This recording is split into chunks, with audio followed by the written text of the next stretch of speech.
Hi guys, what's happening? So, this is a buying guide for a Nissan Primera P11, and it's I'm using my Primera P11 as the example. As you can see, bodywork wise, this car's definitely seen better days. This is my daily beater, if you like. Basically, this kid's just left in the city and it's got parking damage galore. I would say 90% of the parking damage was not done by me. It was done when I wasn't there. So that's it with the excuses for the bodywork. So I'll just take you around the car to give you an idea of the things that go wrong with this car if you're thinking about buying a Primera P11. It's not going to be a long video because, to be fair, touch wood, nothing goes wrong with these cars. So first of all, as soon as I started with the bodywork, let's continue with the bodywork. So rust. It is a 1997 Nissan, so you have to look for rust on this car. The main areas for rust are the wheel arches here. These will go. These actually are quite good, but then again, Greece is quite a dry country. The front fenders in this area here, these also go. I suppose this is where the mud collects from the front wheel. The front bumper bar, the bumper support behind here, that can also get rusty. Again, it's exposed to the front of the car. It's exposed to the elements. It's going to get, it's got a tough life, and you've got to watch it strong, structurally sound. And then obviously the same on the other side. So you've got your fenders here and your rear wheel arches.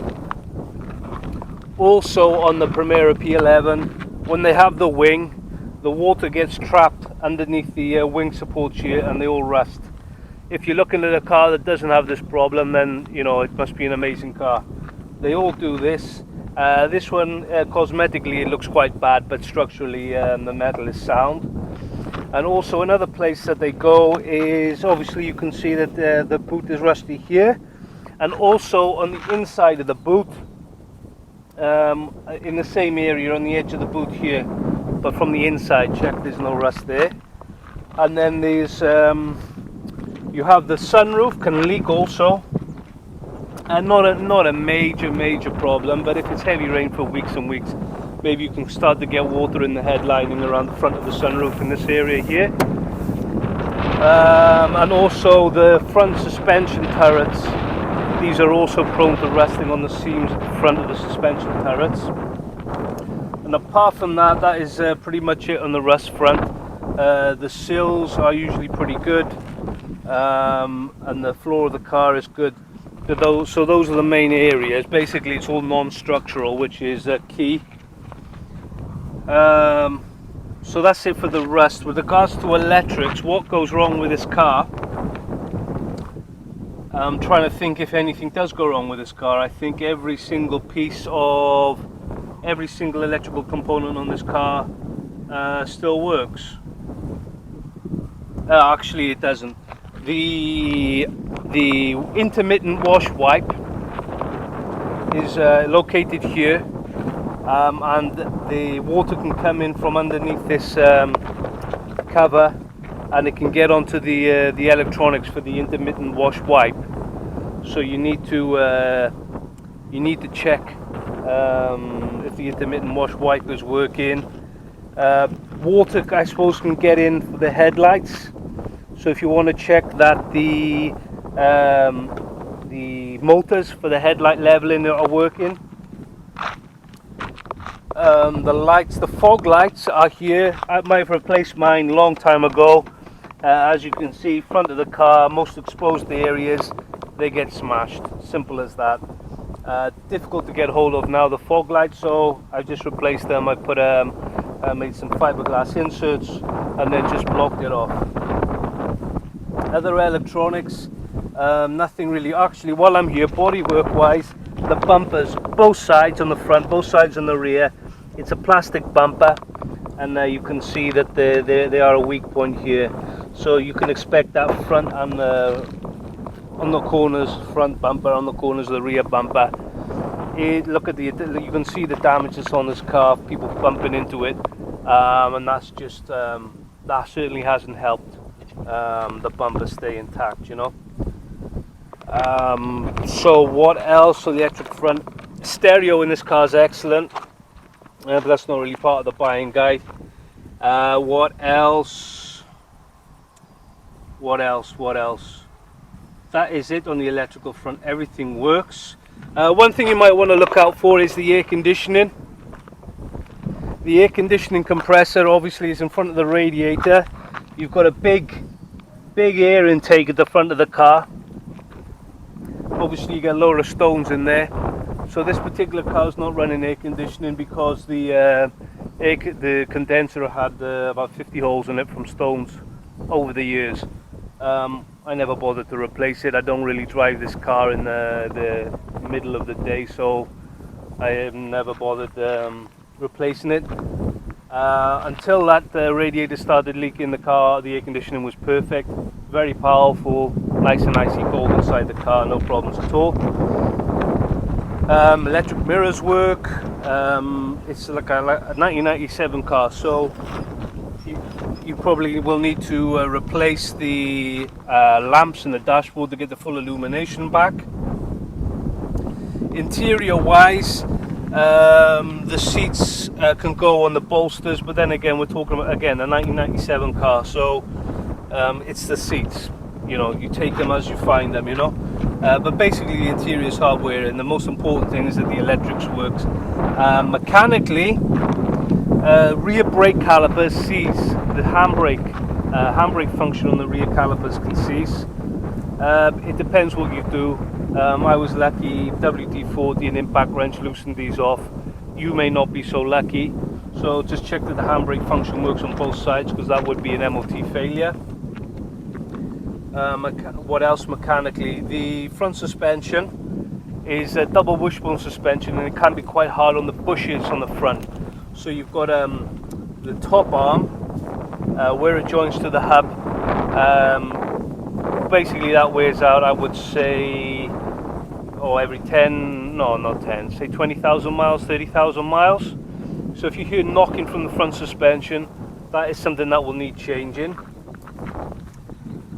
And that's it. Also, one very important thing is to make sure that there's oil in it. So I would, when you're looking at the car that you're interested in, just run it up to temperature at idle and just see that the fans kick in and it doesn't overheat. You've got no problems there. Obviously, like any car, sniff the expansion tank, the water in the expansion tank, to see if it smells of coolant, if it smells like it's been overheating. Obviously have a look inside the oil filler, just to see if all the oil looks as good as it should be. Check the dipstick, check that it's full of oil. Very important on these engines. They're very sensitive to low oil levels. Basically you need to keep them topped up all the time if you're interested in taking your cornering seriously. And also while you're there, just check the oil is new or old. Not that you could tell that the guy you're buying it off could have changed the oil before you arrived, but it's something to look out for. Again, generally with cars, check the tires in the car. If the tires are expensive and they're new, then you know the car's looked after. If the tires are old and they're not like a mainstream brand like Bridgestone, Continental, etc., etc., then you know that the car has not been maintained. You know, no expense spared. What else? Yeah, there's no real issues with the battery, with the starting. Basically everything is golden there. And basically that is it. The main thing is the rust. Obviously it's 1997 car, so rust, check the areas, and if you see it's worse than this car, then obviously have a bigger look around, get underneath the car. Very important to get underneath the car and have a look around there. Rear brake calipers, check that the engine doesn't overheat. Also, as with any car, check it goes into all the gears easily when you're driving, and that it doesn't pop out of any gears. Personally, I've never had any issues with this gearbox. It's run perfectly, again, touch wood. but I've heard that they can sometimes develop a problem with third gear, i.e. it's difficult to engage. So just check the gears. Again, as with any car, the brakes on this car are extremely good. So push the brakes, make sure the car pulls up straight and true.